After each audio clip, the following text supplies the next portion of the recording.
Friends, गुस्ताख दिल के आने वाले एपिसोड में आप देखेंगे इंदर भी वो लड़की की फ़ोटो देख करके सबको बताता है कि इस लड़की के साथ मेरा कोई अफेयर नहीं है, बल्कि ये तो मेरी बेटी है। ये सुन करके बरखा बुरी तरह से चौंक जाती है और इंदर से कहने लगती है, पहले तो मुझे लगा था कि तुम्हारा किसी के साथ अफेयर है, लेकिन अब पता चलता है कि तुम्हारा अफेयर के साथ साथ एक बेटी जो कि 19 साल की है। मतलब तुमने इतने सालों मुझसे ये सारी बातें छुपाई। और गुस्से में वहाँ से अंदर चली जाती है।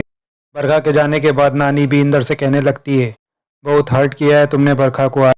आज तक तो मैं बरखा को ही गलत समझती थी और हमेशा तुम्हारी साइड लेती थी, लेकिन मैं तुम्हारी साइड नहीं लूंगी क्योंकि आज तुम गलत हो। और सच्चाई क्या है ये तुम्हें हमें नहीं बताना है, ये तुम्हें बरखा को ही बताना होगी।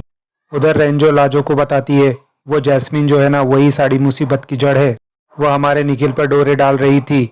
कहीं ऐसा तो नहीं है कि जैस्मीन ही जानबूझ करके तुम्हारे और निखिल के बीच में गलत फहमियां पैदा कर रही है। मगर लाजो कहती है, ये सच बात है रेंजो, जैस्मीन निखिल से प्यार करने लगी है। लेकिन उसकी क्या अहमियत हमारे बीच में? क्या निखिल इतने कान के कच्चे हैं जो उसकी बातों में आ जाएं और हम पे भरोसा करना छोड़ दें?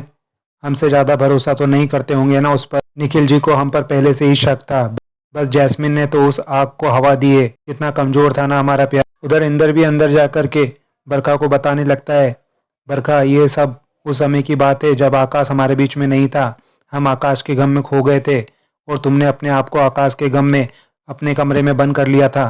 तुम किसी से भी बात नहीं करती थी और मुझे भी तो उस समय कोई चाहिए था ना बात करने के लिए। मैं भी अपना गम किसी से बांटना चाहता था और एक ऑफिशियल पार्टी में मैं उससे मिला। मैं उससे कुछ नहीं चाहता था, बस सिर्फ बात करना चाहता था। और उस रात ऐसा हो गया और मैं इस बात को भुला भी चुका था। लेकिन कुछ सालों पहले मुझे पता चला कि वो मर चुकी है। लेकिन वो एक खत लिख करके गई है और वो खत वो लड़की लेकर मेरे पास आई। मुझे तो पता भी नहीं था कि वो उस रात की वजह से प्रेग्नेंट हो गई थी। उसकी इतनी बड़ी लड़की को देख करके मैं खुद ही शॉक्ड हो गया था। उस लड़की के लिए आखिर मैं क्या कर सकता था सिवाय फाइनेंशियल हेल्प के। और मुझे पता चला कि वो लड़की यहीं पर दिल्ली में पढ़ती है। तुम ही बताओ बरखा, इसमें उस लड़की की क्या गलती है? और बरखा से सॉरी कहने लगता है। बरखा भी कहने लगती है, तुम्हें ये सारी कहानी तभी याद आई ना जब मुझे सब कुछ पता, वरना शायद आज भी छिपी रहती।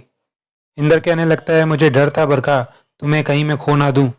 और बरखा के करीब जाने लगता है, लेकिन बरखा इंदर को दूर रहने के लिए कहती है और परेशान होने लगती है। एपिसोड यहीं खत्म होता है। आगे की अपडेट के लिए हमारे चैनल के साथ जुड़े रहें और सब्सक्राइब और लाइक करना न भूलें।